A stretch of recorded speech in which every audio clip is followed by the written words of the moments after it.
Welcome to the Metaphysical Report. Yes, yes. I'm Sabrina. And I'm Steve. I'm the psychic coach and healer, the intuitive way shower. And I'm the Vedic astrologer, metaphysician, acupuncturist. All three. Hell yeah. Multifaceted. So today we are going to be doing a famous birth chart. Yes. Some of my favorite things to do. Yeah, and you guys love it too. Yes. You're loving the famous birth charts. So today we are focusing on Elon Musk. Yeah. Elon Musk. He's been in the news. He's, is all over the place. Yeah. Maybe, one of the richest man in the world, or one of the richest men in the world. Depends, and that fluctuates. Yeah. Right, as these numbers do. But obviously, a highly innovative person, and the fact that he can just manage so many things at so many different levels, it's really kind of astonishing. So in terms of his birth chart, we're definitely going to see as to why he's able to have such just outsized impact on the world. So yeah, we're going to talk about that. It's Sure. pretty evident. It's pretty evident. So we're going to do his numerology and everything connected with him. So yeah. How do we want to start? Awesome. So I'll do a little bit of his numerology. So Elon Musk is a 7 life path. So that's the same as Joe Dispenza. Oh wow, okay. Right? Well, interesting. Seeking the truth. Okay. And he's taking people to space, right? Yeah. Open mind, universal mind, Yes, right? Yes, okay. So he's the truth seeker. And also as a 7, 7s can tend to be recluses. Okay. Okay. Yeah, So he's really definitely- needing that alone time. Yeah.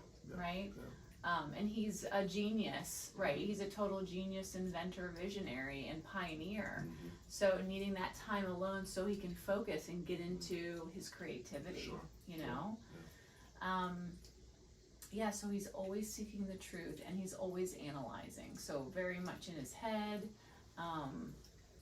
and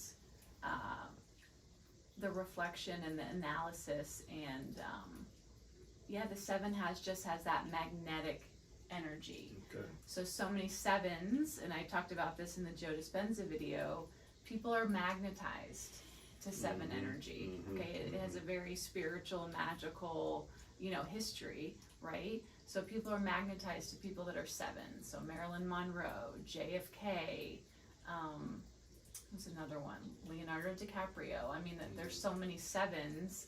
Princess Diana, right? Okay, sure. People can tend to be obsessed and so enamored with that 7 energy. So we could say the same about Elon Musk as well. Just, he's very unique and powerful, Absolutely.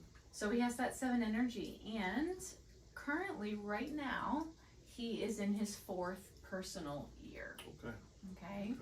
So this age for him has been all about hard work, right? It's been nose to the grindstone, very much a Saturn year. Oh my goodness, Work, and feeling restricted in a way because it's, really growing his foundation. When does he stop?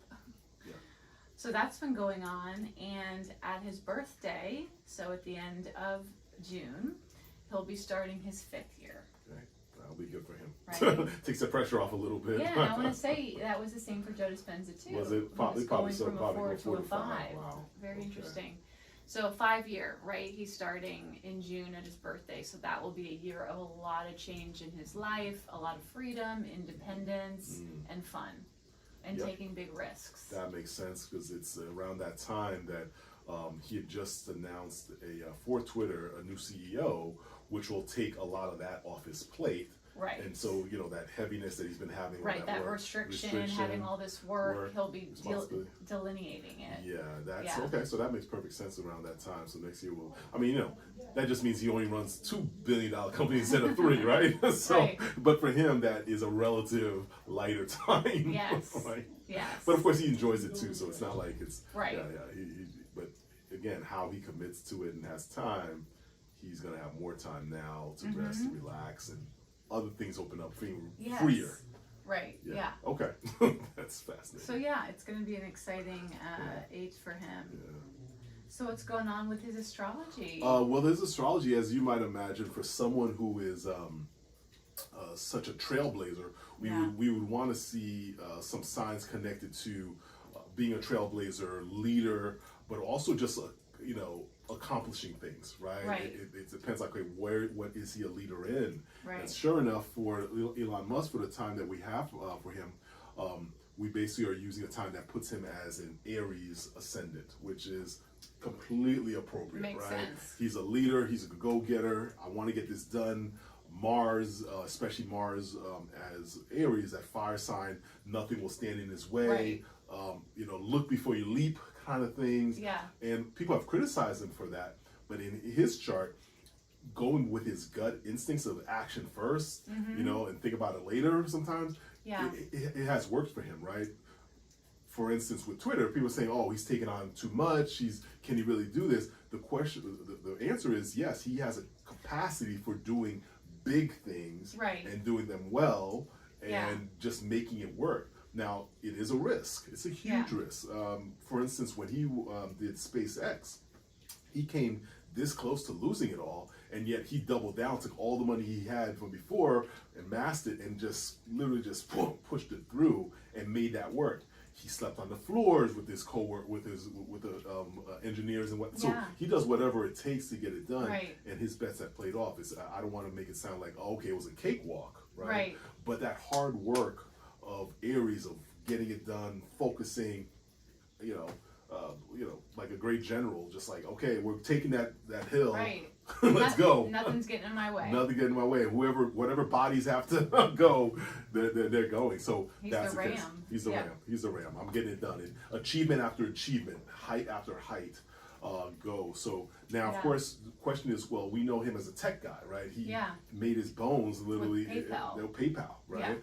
In Silicon Valley and all those places. So we would expect to see that, and sure enough, we have his Mars, a ruler, his first house ruler, right? Right. That ram, what is it in a sign? It's in the sign of Aquarius. Right. The total high-tech Right. sign. Totally. Can't make that up, right? Space, inventor, high consciousness. All of that, yeah? The rule breaker, the rebel. The rebel, absolutely, yeah. Yeah. I mean, everything that Aries Aquarius represents. Avant-garde. He's definitely eccentric, Yes. right? But out-the-box thinker. I mean, Yeah. so that makes, so when you see that sign pop up, now what's interesting in Vedic astrology, it's conjunct the North Node, and the North Node in Vedic astrology represents innovative, new, inventiveness. Right.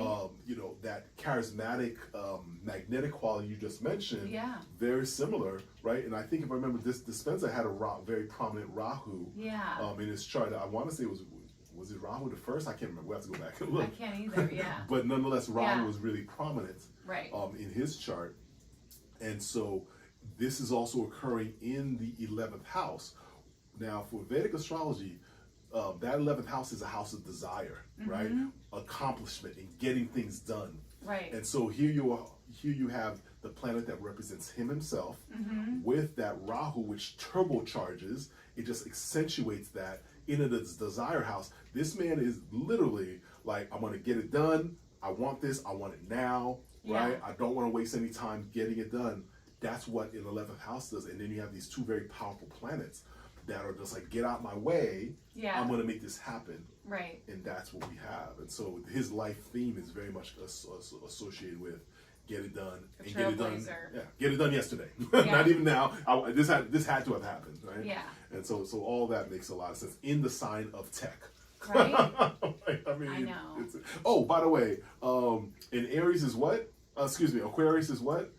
An air sign. Air sign, yes. So here we go. And oh God, again, all these things popping up. Right. Aquarius is also the symbolism. Aquarius is electric energy, right? It's electric, right? It's it's one of the things it represents. Because people want to say it's water, right? Those things, but it's not really. It's not really water. It's the water bearer, but it's really an air sign. It's really frequency, right? It's electric. Okay. Right, and that's why Aquarius, during Aquarius, we're moving to the age of Aquarius, and that's radiation, right? That's all these ethereal, you can't see electricity, you can't see radiation, right? But it's the things that it represents, right? So all of those things is what he represents in his chart. That's why he gravitates towards those things. So I mean, it's him to a T. Sure. It's him to a T. Yeah. Let's see. So, noticing here, so he has a sun in Cancer. Okay, yes. Right? Sun in Cancer, yes. Which is just like Twitter. I think, if I remember correctly, Twitter has its The sun Twitter in sun, Cancer. I think. can see that for sure. No, the ascendant's in Cancer. Oh, okay. No, for Twitter. Mm-hmm. But still, similarities. So, sure. that very much, and I saw in his chart, very much a homebody. Yeah, very much in his, You know, he has his moon in his 4th house, very intuitive, but that can also bring he's a very sensitive, very self-conscious, and maybe moody person. Oh yeah, very temperamental in the sense of, so it's almost like, all right, so to contrast him with another famous tech guy, right, a leader and whatnot, like say it's Steve Jobs, right? So Steve Jobs, I think people would say he was moody and it was more, like his own personal demons kind of coming out, all that stuff. With Musk, I really feel it's the work, right? In terms of, yes, Steve Jobs had that, like, but it was almost like with Elon Musk, it's like, I'm trying to figure this out, blah, blah, blah, and all that is coming out in the work in terms of the moodiness, right? Because it's like, whereas Steve Jobs, it was almost, his own personal angst coming out. Is again, I could be wrong with something, but that's a sense I get with that. Musk, it's all it being about that work, right? And the moodiness comes from that. Whereas Steve Jobs, he's seen his own personal angst stuff, bled into his work, and Musk is just like, no, I'm really. Musk is definitely more, I would say, almost Asperger-ish, almost. Right. He definitely has some tendencies. Yeah. Sure. And with the moon, so this was interesting, with the moon in Virgo, yes, that would mean he's very indecisive. Yep. So that would, just think of, what a pioneer this guy is, but at the same time, he has a hard time making decisions, So that's sort of like a dichotomy right there. Well, yeah, it would be, and so Virgo is a sign of, there's so many choices. Let me go back. Virgo is like the nitpicker, right? It's very much about the details of things, and so with that moon being there, it's almost like the dissatisfaction of like, no, I don't like this, and let's do this, like, right? So I would say that would be kind of where his indecisiveness is coming in, but it's really more like because he's a perfectionist, right? And that moon in Virgo means, it's a Virgo. He has a Virgo aesthetic in terms of in his brain and how he's looking at things, and he's just never satisfied with things, and so things can continually improve, right? So he's very much about improvement that way. And then interesting too, his moon is in the 6th house. The 6th house is a natural Virgo sign, right? So that just accentuates the need for self-improvement, and he's naturally about improving. Naturally, probably. So he's never going to rest on like, no, I don't like this. Okay, so it's almost like he wants to continually be dissatisfaction. He's going to be like, I don't like this. Okay, no, I'm just going to move it to this thing because it's an improvement. Does that make sense? So it can make him seem like he's like, oh, I don't want this now, and I don't like this. He's just seeing how it could be better, and what he needs is almost to learn like, okay, let's leave it there for now. do my other things, and then come back to this, right? Or else he's just gonna be stuck with this is not good enough, and it can be draining around him. And with the moon being emotions too, that could also carry over into his relationships. Oh my goodness, yeah. Or being very restless and indecisive about relationships. Without a doubt, yeah. And that, I would say for him, you see that a lot, because he's been, a couple marriages, or at least different women in his life. I think the one he's with now is the most, one of the longer ones, if you will. Okay, yeah. But yeah, without that. And again, moon representing women, so he's definitely had issues. Now, of course, the moon is the mother, right? Yes. And so his mother, very prominent in his life, right? She in her own right is a very interesting woman, she's with him, red carpet, so we very much love his very close relationship. Yeah. But the mother in herself is a very interesting personality. And very prominent in his life. So I kind of was feeling that, though I didn't look it up. Yeah, that's cool. Yeah. And then he has his midheaven in the 10th house, which is the house of glory and fame. Yes. Yeah. So it's wait, which one was that again? Tell me. So his MC is in the 10th house. Yes. Oh, which yeah, is yeah. the house of glory and fame, right? Fame, yeah. This is the career. So it's a very prominent career. His 10th house ruler it's Capricorn, right? Which is the hard work, Yes. right? Just get it done. And interestingly enough, where is the ruler of Capricorn, Saturn placed? In the 3rd house, which is the tech, Right? It's Gemini, right? It's Media. all of those things. So it's not a surprise that that's where he spent the bulk. That's where he's in, right? Yeah. He's in media. He's in tech. It's the sign is Gemini, right? Mm-hmm. It's the 3rd house sign of Gemini, which is the again all tech, all the time. Right. It's really not surprising that he would eventually get into Twitter, which we'll talk later, because as a vehicle of expression, right, and communicating, right. And I feel that he's probably going to revolutionize media like he revolutionized paying with PayPal, SpaceX, and Tesla. He's going to revolutionize that, without a doubt. And when we get to that particular chart, we'll talk about that, why that is, because even just this week, he did something that's quite revolutionary with that. Oh, and okay. we'll talk about that. But yeah, it's 3rd house, so it's all tech. Right. It's all tech. It's crazy. It's all tech. So he has Chiron in his 1st house. The wounded healer. The wounded healer around himself. Yes. So around his appearance, around his body. Mm-hmm. Yeah, Okay. that makes a lot of sense, because again, that wounded healer is this, the things that you turn that hurt you at first, you can then turn into strength. So his ego, when he was younger, maybe not feeling good enough, or feeling very obvious, very strange, because he had these very different thoughts than most people did, right? Like, where he grew up in South Africa, in a time of apartheid. So maybe feeling conflicted about that, because I see him as someone who's really accepting of other people, right? And so he grew up in this very restrictive kind of mindset. Not that he had it, but like the culture that he had him around him. And so he left, he left to expand that. But yeah, he definitely probably had some ego hurts, right, growing up, and slights to his ego, and feeling not good enough, right? Yeah, inferior. Inferior, yeah. The wounded healer, right? He's had his wounds, right? Sure.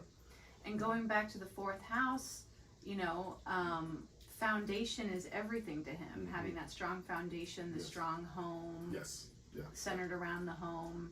Yeah. Well, and then again, that's that mother, right? The 4th house is the mother. Exactly. It's like that was his foundation, in that nurture. Absolutely. Yeah. So it makes sense. And so so he needs that foundation. Interesting enough, in Vedic astrology, the 4th house is the house of vehicles. Oh. Yes. So your car is ruled by the 4th house. This is Vedic astrology. It's not Western by any means. And also the planet Venus rules vehicles. And the rationale with that one that I got from my mentor is vehicles are conveyances, right?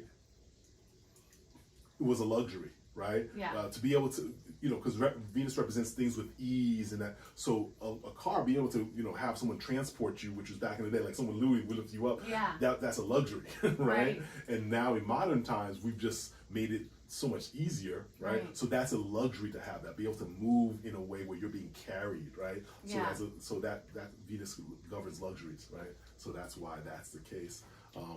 But the 4th house is going to be, it's really interesting, yeah. Because think about, remember back in the day, like if you were somebody, you literally got carried around, right? And that's a totally luxurious thing to have happen to you, right? Like you're living in the lap of luxury, and you're being supported, and things come with ease. Venus represents things that are just smooth and easy for you. The way opens up for you, right? Right. And the cool thing about the modern age is that we've really taken the things that back in the day, ancient times, right, even just a couple hundred years ago, not even, that were difficulties, become easy now. Right. And they become easy for the vast majority of people. The masses. The masses. I mean, really, we're living, in terms of human existence, we're living at a time where, people couldn't have even imagined. Oh, yeah. That we'd be flying, we'd be, like all these things, it's, we are living, people, I think modern times, we really need to fully appreciate that, because it's not. The vast majority of human existence has been rough scrabble for the majority of people. The vast majority of people. Now, the average person in the United States, just middle class person, lives better than kings and queens lived 2,000 years ago. Right. So, no, seriously. So 4th house is really important, right, in his chart. Yeah. It's a huge foundation. there. Yeah. And then he has Uranus in his 7th house. 7th house, yeah. So a lot of unexpected, yes. Unexpected changes around relationships, but also unconventional relationships. Yeah. And several actresses. He's been connected with. That's right. Really, so Uranian people, right? In terms of the women he's been involved with, are different, strange, unusual, right? But also just an energy. Grimes. Bingo, right? I mean, there you go. That. But also, there's an attractiveness to them in the sense of like, they're super different. It's almost like his cars, right? It's an electric car. I mean, that's so unique, and so you're captivated by that uniqueness, right? But it can be quite disruptive, right? And so relationships, Uranus definitely brings that disruptive energy relationship-wise. Yeah. But it's perfect at for a business. And so his business, the house of business, is a Uranian theme, completely different, out of the blue, inventive, visionary, right? Like all the things that Uranus represents when it comes to things, right? Is perfect for that because when it's a personal person, then it's kind of, it can get chaotic and crazy, but that's perfect for someone who wants to go live out in outer space, go to Mars, create electric cars. Like it fits perfectly for those and easier than it is for relationships. But he is completely revolutionized business. Yes. I've told people that, and I've always felt that he's basically our. In fact, it's two people. I think it's Henry Ford and Thomas Edison in one person, and maybe even Nikola Tesla, right? Like he represents all those people all at once, right? Because they were all living around the time, late 1800s, early 1900s, right? All those guys were still around. Henry Ford, Tesla, and Thomas Edison, right? And he's all of those people all together. That's who he's our version of all that. Yeah, it's insane. It's insane. It's insane. So that's so that Uranus, pretty important. Anything else I found?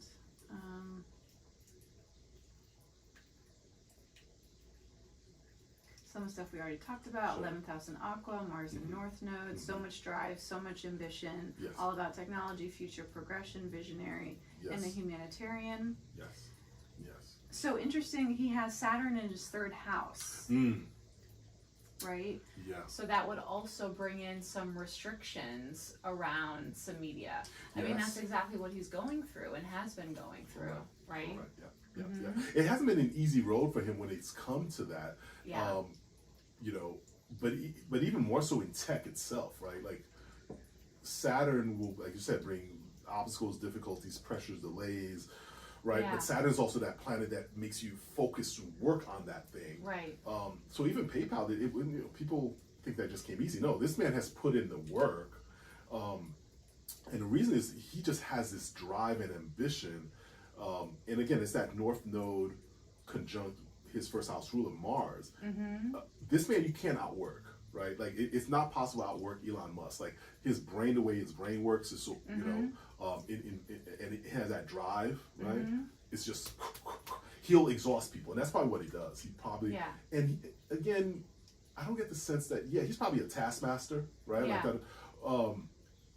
And the media, to your point, has been trying to paint him as like this evil person and that no, he's just really driven, and ruthless efficiency, right? Virgo is a sign of efficiency. His moon being there, he's going to make him, let's make this work efficiently. Let's cut out the excess. So when he got into Twitter, we were talking again, But so Saturn is going to cause that difficulty that he has been experiencing right now, but it also makes him work that much harder. Totally. He's not going, he's not going anywhere. There was something with that you mentioned. Go ahead. Oh no, I was just gonna go on. So he has Pluto in the 6th house. So lots of rebirths, right? But that can also lead to, secrets, addictions, substance abuse. Yeah. Well, we know that he was on Joe Rogan smoking marijuana, which is not like, oh my God. But for a CEO to do that publicly, right? That was considered like, oh my God, you're scandalizing it. And he's like, what are you talking about? Everyone smokes marijuana. It's legal in X amount of states, right? Yes. So, that's interesting how they were trying to give him crap for that. And he Yeah. was like, so what? Like, and people were trying to say, constantly with him, oh, it hurt his sales. No, like, quite the opposite, right? I mean, it's not, they're trying to pigeonhole him in this, you know, be the conventional CEO type person, and he's breaking all those norms and those rules, right? That Rahu makes you estranged, eccentric, a rebel, already in the sign of rebel of Aquarius. Uranus is aspecting his first house. Uranus is a strange, unusual, visionary. So there's nothing about him and the way he goes about it that is going to be this CEO who reads scripts and goes through all that. No, he's he's the avant-garde. So I'm sure he's into psychedelics. I'm sure. Yeah, without a doubt. He probably doesn't talk about his mouth. Yeah, he's definitely into that stuff for sure. So I just thought of this, like maybe another invention he creates is some sort of revolutionary drug. Okay, I can see that. Yeah, I can definitely see him moving in that direction. That'd just be another, you know. One other company that he does. Exactly, to take over like the health. Okay, all right. Right. Well, now it's just funny you mentioned that. So, in terms of the health piece, he's just this week, and he's talked about this before, and it's been talked about. He is the company he founded called Neuralink, and Neuralink is literally a company that will put a microchip in your brain to help facilitate people with disabilities as it relates to like maybe thinking clearly, speaking, controlling your nervous system to help. And it just got approval this week by the FDA. Wow. And they gave a little more specifics that they're going to have robotic surgeons implant a chip in your brain. And now, you know, there's a lot of things that can go with that, right? But one of the things that he says that he wants to do with that is to help people who neurological issues, epilepsy, things like that, will help people see better. Like there's a wide range of that. I'm of the mindset, to be honest with you, that it's scary in the sense of for me to think about that, because, you know, being the physician part of me is the reason that people are having a lot of these issues is because of heavy metals and toxicity in our environment. Me personally, the money would be better spent not getting people having those issues. Right, let's get to the root of the issue. Let's get to the root of the issue, right? And so we're using technology at this point to seemingly solve that. Right? But that's not the real problem. It would be best for extreme cases, right? Paralyzed people, blind. Like I can see targeted use of that technology. But that's not what's going to happen. You and I both know that, you know, we're a tech world that, you know, the question, and I just talked to someone about this week, I texted him and I said, we're going to go from swiping, right, to be able to control our devices with our brain, right? And people are going to love that. So now it's going to be, why hold the phone to my ear when I can just already have it talking to me, right? And that's going to seem like this innovation that's great, but that's also an innovation that's going to, people are already immersed, stuck on their phones like this. Can you imagine where they'll just be in their brain like this? Looking to you like there, and I'm in... So no, I'm not a fan of that. I think that's the direction he's going to move into, even though there are legitimate needs that can be addressing some very extreme cases. But that's not where it's going. People can mark this down right here. That's not where it's going. We're going into an immersive world where this is part of you, and there will be the majority of people, just like they line up for their new iPhone, will be lining for their implant and their chips, and that's a problem. That's a problem. Also, because say, you know, that technology was sold to, you know, a nefarious company, then that they could use that chip to control you. Correct. Yes. Yeah. Right. I mean, we can see where this is going. So going down that rabbit hole. Like, and again, people can choose what they want, but let's be really clear where it's going, as opposed to like, oh, how did we get here? Right. This is just so great. And they'll be like, yeah, now we're, you know, literally plugged into the matrix, right? Yeah. And because instead of solving the problem, you know, which we could easily do, right? Yeah. We're now having tech to solve problems that we created that need to be there in the first place. So there we go. And he has Jupiter in his 8th house. Yeah, Jupiter in the 8th. Yeah. So blessings with health. Yeah. Right. It's, well, the 8th house is a super powerful house. It's a house of life, house of death. People have very strong 8th houses, as this Jupiter is, are blessed with long life because that longevity, right? So it protects from that. it's also the house of stocks, right? This is why, by the way, this is why he's uber wealthy, right? Yeah. He's got the 8th house is other people's money. Okay. That's what it represents, right? So that's really strong. Right. And then 8th house is also stocks, money from unearned wealth in terms of stocks, bonds, inheritance, so that's the other ring. Right. And Jupiter's aspecting his 2nd house of money. Right. Right. So all of that just blows up by an aspect, increases that even more so. So this is a man who's uber wealthy. It's just Jupiter rules the 9th house. 9th house is the best house of the chart. In the 8th house of other people's money, legacy, inheritance, taxes, investments, blah blah blah.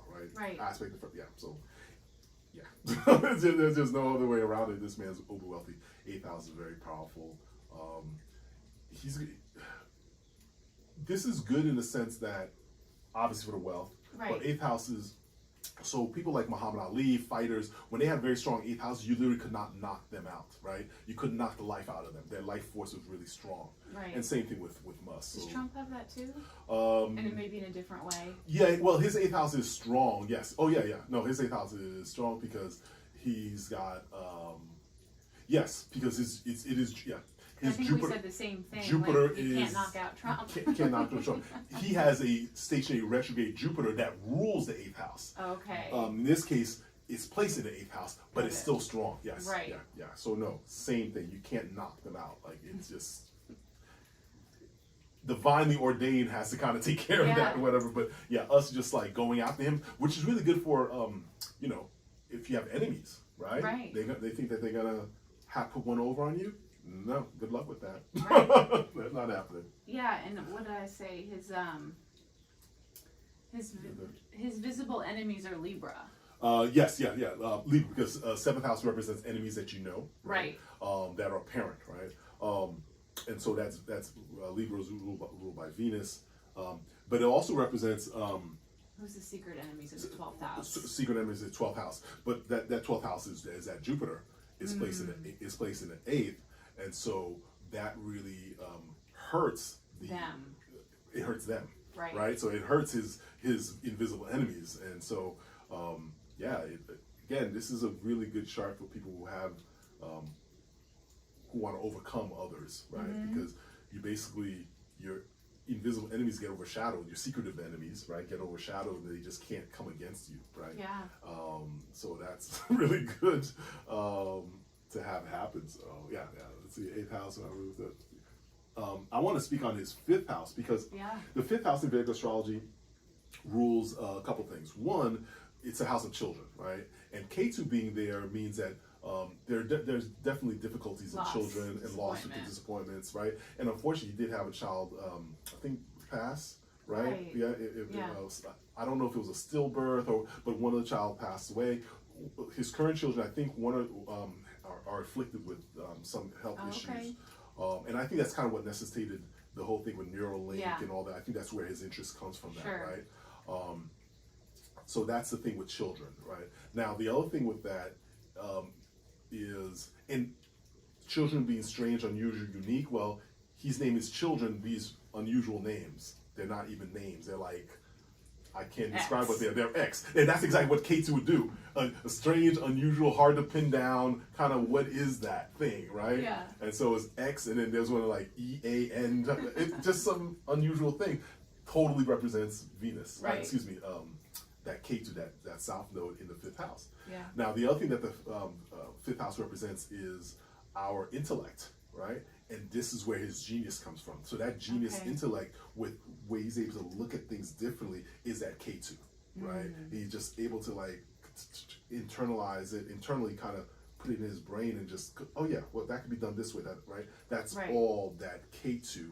And K2 gives it intuitiveness bordering on psychic. So even though he himself is an avowed scientist, materialist, so he doesn't realize he's very intuitive, and he doesn't realize that or acknowledge it in that sense. Yeah. Right? He just gets a gut, and I'm just going to go with that, right? Elon, that's actually all intuitive stuff. So you may not call yourself a metaphysician, you actually are using that energy, even though he probably doesn't believe in astrology and who knows though? I mean, well, the reason I say that is because he's a science person. Like when you read his tweets, he's all about science. Give me the hard data. Right. That's all he's about, right? That's what he says. Like, I Yeah. want the numbers, I want efficiency. So he's got that Mars kind of thing, but I think he would be intrigued with it, but he doesn't put stock in it. Like, it would be Right. like, oh, that's interesting. That's unusual, but, you know, but no, Leon, with that Mars will make him very logical. Like, give me the number. And that's all he cares about. He literally cares. He makes decisions based on numbers and things like that. So he's uber that way, but he's going to, you know, but he uses these things. He probably just doesn't Right. Correlate. with himself, and probably doesn't even want to really go there. Right. No, for sure he doesn't want to go, but that's what he's doing. Like, he's totally sure. psychic. He's totally tapping in. Yeah. Right? He's totally Oh, doing he's it. tapping into he's the universal flow. oh my goodness, is he ever? And that's what- Beyond. yeah. So that's what makes him interesting in that sense. He just doesn't acknowledge it. Let's see. So he should, going back to the drug, Yes. he should totally be the person to make the limitless pill. Oh God, yes. Oh Like, my if goodness. anyone can do it, it's Elon. We need to put that in his ear. I'm sure it already is. Yeah. If it's, right, good. I mean, Right? think about all the different projects that he's probably thinking, like, oh, I can do this, I can do this, I can, right? Like, let's get the limitless pill for real. Yeah. And it might already exist. We don't know it. Right. And he's probably taking it. He lives on it. He lives on it. He just gets mainlined it, you know. I no, without a doubt. There was something here I was looking at when I saw this in this chart. The strange intellect, the different intellect. Saturn, Venus. Oh goodness, what was it? It was something we talked about, and then it just kind of popped up here. 4th house, I think. After the 5th house, what you brought up? The drug. The drug. Something with this. Something wrong with that. Family, mother, secrets. Okay. Anyway, it'll come. Really, I would almost say the crux of this chart really is that 1st house ruler going to Aquarius with that North Node. Just that level of inventiveness is just beyond, like, this man is just constantly with the ideas. But he has the capacity to bring them to life too. That's what makes him unique, right? He's not just pie in the sky thinker. Right. He actually actualizes, and that's, to have that in someone is really quite unusual and quite rare, right? Right. Like, to have someone Both. who be a visionary and, like, okay, now I know how to bring it to existence and manage it. Right. I totally forgot to do his human design, but I'm guessing based on that he's a manifesting generator. Okay. Because that is exactly that. They visualize and then they do. Then they do. Right? Really hard to do in this day and age. And yet he has. It's probably the thing. One of the things I admire about him is that ability. You know, just okay, I'm going to get that done, and here's how to do it. He constantly surrounds himself with other super smart people, other engineers, other, like, physicists. Like, I mean, this man can go toe to toe. He knows enough what he doesn't know, but he also knows enough to, like, when he can ask questions and interact with them to get what he wants. Right? It's just, if I want to say, I think he studied physics in undergrad, or he maybe did it. You know. So, you know, this man is no intellectual slouch. He's like, he's a heavyweight, right? And so it just makes sense that, you know, he's where he's at and able to manage it and go in and out of different worlds, right? You'll see him at a Hollywood thing, and then he's all right. So as much as he likes his alone time, which is again how he has the time for that, right? Because this man tweets at all times, all the time. Really? Just like he's Trump. just like like how? Like, how's he have the time for all of that, right? Well, we're gonna get to some of that when we get to that, but his capacity for just constantly being on is there. He's impressive. taking that limitless pill. He has to. I mean, without. No, seriously. Seriously, no, not really. Someone who's achieved all this, for sure. Yeah. So I want to ask you, did you find any darkness in his chart? You know, the difficulties that I see. Like, would he ever use his power for misuse his power? Yeah, it's because we definitely saw that with Trump. Sure. Yes. Yeah. You know, with Musk, what I see more. So let's put it this way. His 1st house ruler Mars is with Rahu. in Vedic astrology, that spoils it, like that harms it. So I'm going to go down the list and then come back to it. So Mars is with Rahu, so that's definitely a negative for Mars, right? Okay.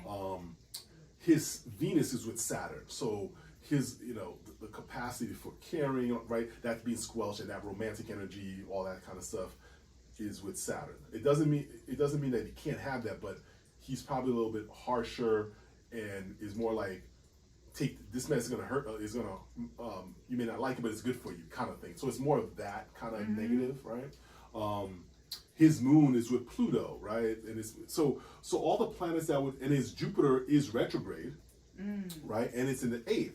So right, so all the planets that would be like the benefics are definitely a challenge, right? And so, but yet he doesn't come across as a evil person, like doesn't care about humanity. It's just that he wants to get it done because he sees a greater vision, and he'll do whatever it takes to get there, right? But the intention on the good, meaning it's not for his own ego gratification, like just to say who I am. Like I don't see him with this chart as like vindictiveness to be vindictive, because someone could steal the limelight from you, right? Like with Trump, like if someone can get over him, he's that petty. Like he just wouldn't want that with people. Like he's just I don't want. But with Elon Musk, he's more this is the greater good. This is the vision I want. This is what I see. I've talked to every other people like that, and this is what they say is the best way forward.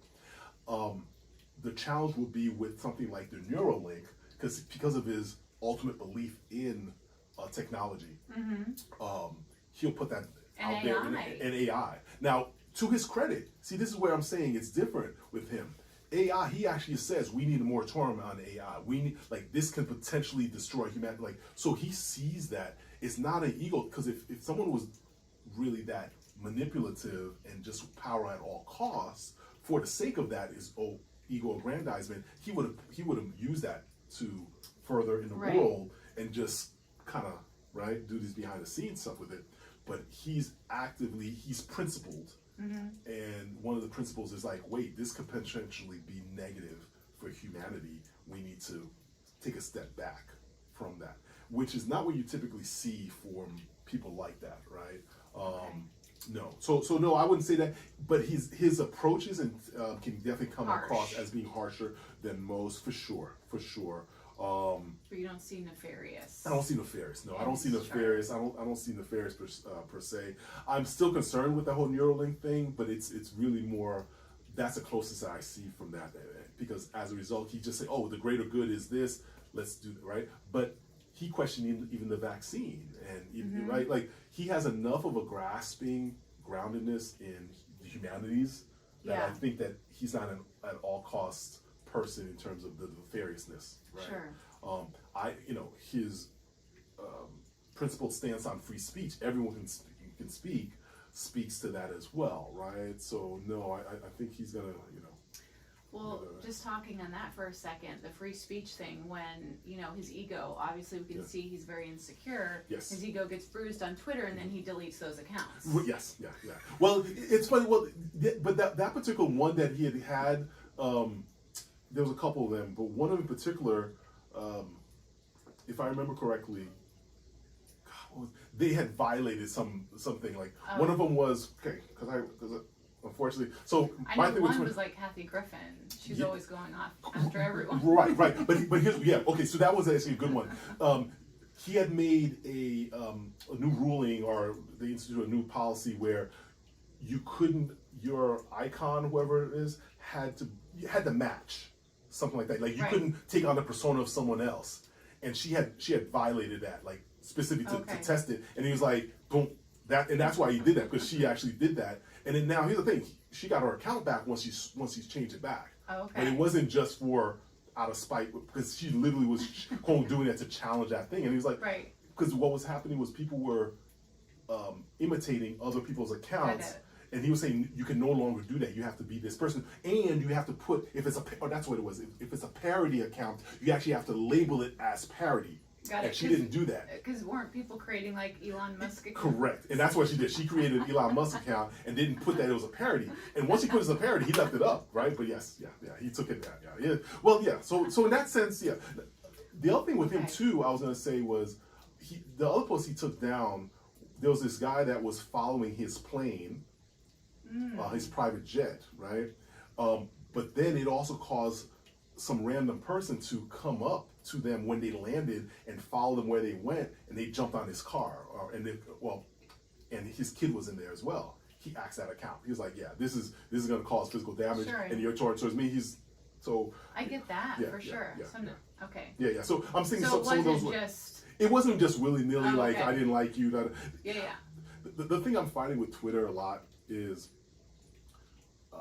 they're putting these stories out there like that. Yeah. And then I'm on Twitter a lot now. Like, and it's funny. All disclosure, when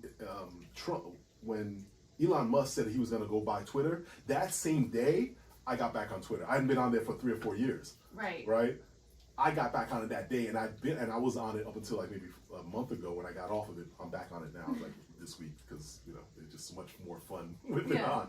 But I followed him and everything going on, and I could see Twitter. The environment of Twitter is people put half truths out, don't pull the full story on. Like even stories that I knew about, actual what happened. You go on there, people run with. You know what I'm saying? Like all this, and I'm just like, that's not. Perfect example of this one, I know I don't want to get too off track, was the whole Florida Don't Say Gay bill, right? Mm-hmm. That wasn't at all what was being said in there at all, not even a little bit. But the narrative is out there and people can run with narratives. Right. Now, the good thing with that is the other side can put it out there, right? So this is why I'm for free speech like he is. Like, okay, we now have this voice where everyone can say whatever, right? The other side can... Right. But either way, that was going to happen anyway. Yeah. You see what I'm saying? So at least I'm glad that the other side can then put it out there. What can't happen is where that can now be controlled by other people, and that's why media itself, we're going to get that conversation, is having issues with it. But no, Elon himself, he's he's trying to change it. We can't all expect one person to do everything, and he's the savior in this case. In this case, he actually is a savior of free speech in this sense. Like he actually did that. Like I'll give him credit for it. I'm not one for like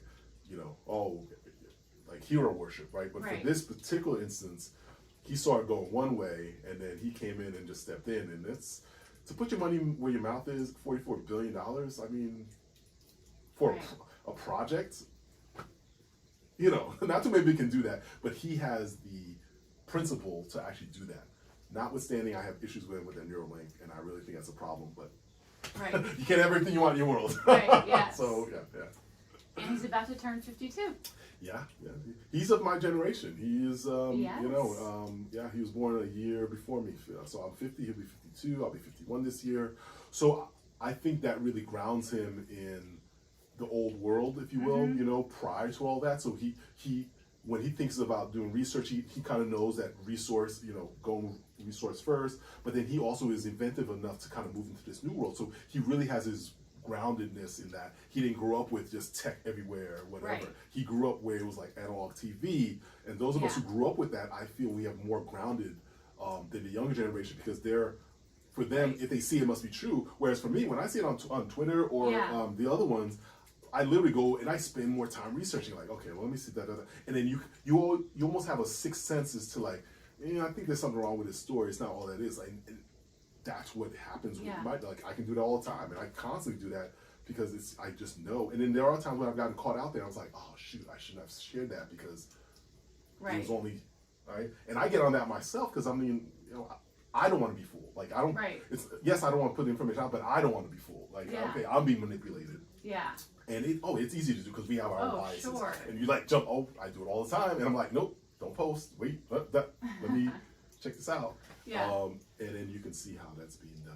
Yeah. So I can't wait to get into our next one when we talk about the other one. But yeah. But no, he himself, innovator. What can this man not do? I mean, it's kind of crazy, like almost. When you think of like, this man runs SpaceX, Tesla, and Twitter. right? I mean, Yeah. any one of those by themselves, if you just focus just on Right. that, is completely mind-bogglingly, Right. world-changing. Mm-hmm. Any one of those. Right. And he does 3. Right. Wait, why did I think that he was involved with the AI stuff? Did he have anything to do with ChatGPT? No, I don't think so specifically, like, in terms of his development, no. He might have invested in some money in there, but I don't think he's, like, that's more of a Microsoft, Google thing, who actually started Yeah. that. But I wouldn't be surprised. But, he knows about Right. it, obviously, yeah. Yeah, for some reason, Yeah. I thought that he might have been involved with something to do with AI, but Yeah. Well, from what I know about it, he wasn't, like, principled in that, but definitely right. knew about it, right? He's definitely Okay. in that world. It's his tech bros, Yeah. and all that. Yeah. But he definitely took a stand like, we need to really put some safeguards on that. Yeah. And it's interesting, when someone like Elon Musk says that, who's all about tech and Yeah. almost tech at any cost almost type thing, I almost get that he says, okay, that could be the answer to everything. When he says, hold back on that, I really think that's because of the generation he was born in, like that 70s, because he went into it understanding, right? Right. Whereas someone who's born in, say, in the 90s, it's like, oh, it's great, let's right? And then they just jump into it. Now, let's think about this for a second. It's very different. So I think that's the reason why. But, Okay. yeah. So is there anything else we want to talk about him with that? I think I think we covered it. That's a lot happening here with him right here.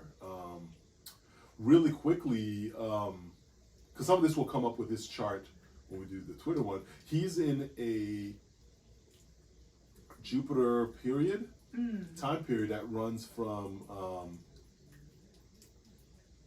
2011 to 2027. Ooh. Right? So it's 16 years. So he's almost towards the tail end of that. His Jupiter was in the 8th house. It is in the 8th house Yes. that we talked about, right? So that's where all this change and the controversy and all that. That's why he's doing that. But it's also the time period where his wealth went astronomical, right? Right. He's literally living his Jupiter period. Jupiter, the planet of wealth, right? The significance of that is that he will be moving into his Saturn in 2027. Saturn is really quite the opposite. So we're going to see a kind of contraction, difficulty financial wise, and all that kind of stuff will be coming up for him. It's going to be in the 3rd house of the media and Twitter, and so I think there's going to be probably some difficulties with that coming up with him and all that. But yeah, so he's got about 3-4 more years, right? Yeah. Then we're gonna start feeling like, wait, what's going on? Everything's contracting in his life, and where he's gonna be focusing on other things as other things kind of get put aside. Yeah. Right. It's not gonna be this constant expansion. It's gonna be like more of this contraction. So let's get the limitless pill out before we would Jupiter love to see leaves that. Yeah, we would love that. 2027. We'd love to see that. Yeah. So there we go. That is what's going on with Elon Musk's chart. Awesome. Hope you guys enjoyed us diving deep into Elon Musk. And we'd appreciate a like, and if you dig our vibe, we'd love a subscribe. Yep, right there. And we'd love to hear your comments. What do you think about what we said? What do you think about Elon Musk? We're very interested in everything. Yes. So if you'd like a private reading with Steve or I or us together, all of our info is in the description box. Exactly. And we will see all of you next time for the Metaphysical Report.